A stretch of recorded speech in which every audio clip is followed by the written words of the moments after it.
So today I wanted to jump on and do a review of the Mavic 3. Now I got this drone in 2022, even though it was released in 2021. This drone was my replacement to the Mavic 2 Pro that I used to fly and sunk in the ocean. My name is Mark Berggren. I'm a professional photographer and videographer, and I do practical gear reviews here on YouTube. So real world experience from somebody who's actually out there using it. And I hope you find this valuable. If you do, I'd love if you hit the like button, the subscribe button, and follow along. So let's jump into some of my thoughts on the Mavic 3. We're gonna talk through some quick specs, the build quality, as well as ergonomics and handling, some of the performance in terms of image quality and otherwise, some other useful features, alternatives to this drone, and give you my overall assessment of value and a quick conclusion. So first up, let's talk specs. Some of the highlight specs that I think separate this drone from others are the 46-minute flight time. That was a big advantage. The dual camera up front, as well as the omnidirectional obstacle avoidance. So that gives you sensors on all sides, so you're never gonna crash into anything while you're flying. At least that's the idea. Additionally, it now has a 20 megapixel sensor up front, as well as a 12 megapixel sensor in the telephoto camera. So having that native 20 megapixels up front is super helpful. Some of the other drones from DJI are doing kind of a pixel shift technology to turn a 12 megapixel image into a 48 megapixel image. And I've just found that the 20 megapixel camera on this drone is particularly sharp, crisp, and it just gives you that native resolution that's gonna give you a better image. So if photography is your thing, the Mavic 3 is gonna deliver what you're looking for. Now there's a ton of other specs that we could cover, but I wanna talk about build quality. When it comes to the build quality, the first thing you're gonna notice is this drone is large. It is quite a bit bigger than some of the other drones I've owned. And with each generation, they seem to be getting slightly larger. However, because of the massive battery, you're getting a 46-minute flight time. So that is gonna allow you to realistically get multiple flights on one charge. I've even flown this, 3-4 times, as long as they're short flights, on one charge, and you can get multiple angles on different subjects, and it's just really handy to have in a practical setting. Additionally, with a larger footprint, you're getting kind of a broader wingspan. The rotors are nice and big, so it's gonna be super stable. It's gonna be able to fly fast. I think it claims 47 miles per hour. But I've found it to be really effective at overcoming the wind and moving quickly enough to track vehicles as long as they're under that max flight speed and the wind isn't too excessive. I was filming some ATVs and OHVs, and I found that as long as I had them keep it under about 35, 40 miles an hour, I was able to effectively track them and pan around and come from the side and get a variety of angles on that quick moving subject. When it comes to ergonomics and handling, I wanted to mention the controller. So this drone comes there's several options for controller. You can get the Pro controller, which is super expensive. You can get the DJI RC controller, which I highly recommend. And I think it can come with the DJI RC N1 controller. And the N1 is basically this controller without the screen and with fewer buttons. And it's just a cheaper alternative. But I highly recommend the RC controller because I think it's a good balance of budget, and you're not spending, I think it's like $1,200 for the Pro controller, but you're getting a lot of those same features in this one. So the handling is much improved with this controller because you've got 2 custom buttons on the bottom here and 2 control wheels, one for the exposure or adjusting that variable aperture. It goes from f2.8 to f11.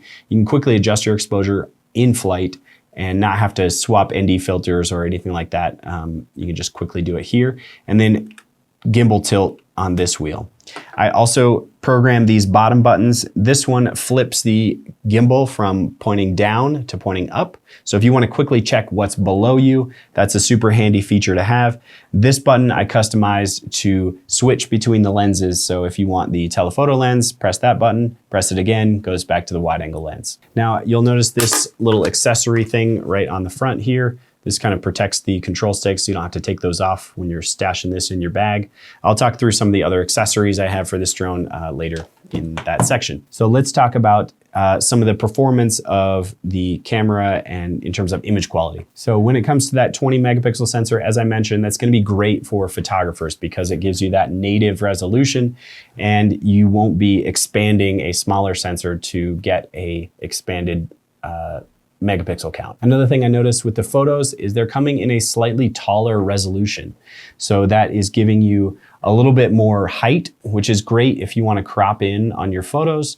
And if you want that native or kind of more standard 2:3 ratio, it gives you a little bit of range to crop your image. Additionally, you'll notice that it allows you to, if you're making vertical images out of that rectangular frame, you're getting more height, which just gives you a little bit more view of that vertical perspective. Telephoto camera, I think it's like a 150 millimeter camera equivalent. And so that's giving you that telephoto perspective, which is great if you want to compress into your subject, whether you're shooting photo or video. It's an awesome perspective. However, you have to be aware that it's not going to create the sharpest images in the world. It's just a little bit lower quality lens, and it's not going to create as high resolution as that main camera. So it's only 12 megapixels. In practicality, I've found my clients don't really notice that much that it's a lower quality lens. I would say that it creates a very interesting perspective. So it's kind of a trade-off between a little bit of decrease in quality and an increase in that kind of wow factor, cool factor of a really compressed in subject from a drone image. When it comes to low light, I've found that this drone, up to around between 1600 ISO and 3200 ISO is where it starts to kind of fall apart. So as long as you're, keeping it below, I'd say 800 is comfortable for photo or video, 1600 is acceptable, and up to 3200 if you're wanting to push it. It still retains decent quality. I think those performance gains are coming from the larger sensor on the wide angle camera. It's micro four thirds sensor, which is one of the largest sensors that is in a drone this size. So that's really helpful in getting that low light performance up. It's really handy to have because in my past drones, I hesitated to go above, even ISO 200 or 400 was like a decline in quality that I wasn't really willing to make the trade-off for. But having this one, this new improved sensor, it allows you more latitude when it comes to your exposure. You can film in much darker environments. Additionally, you can dive into the settings and switch on night mode, which is supposed to give you a little bit better performance at night. I don't do a ton of filming at night, so I haven't experimented with that a ton, but I have read some reviews that it is pretty effective. Some other useful features that are available with different models, you can do the Cine model, which has the onboard 1 terabyte hard drive, and that allows you the Apple ProRes if you're doing a lot of videography. It gives you just that higher performance video.